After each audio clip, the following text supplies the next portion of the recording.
Gayanya bos seperti pemain profesional, padahal pemain pinggir. Dek gagah.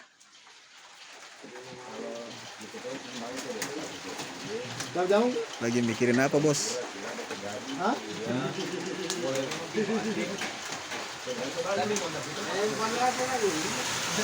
Ya, pikir baik-baik bos, supaya teman juga bisa turun.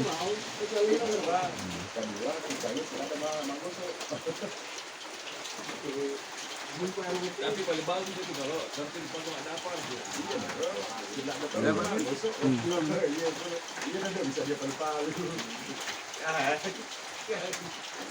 Daripada kita masuk Kelamaan bos. Turunlah.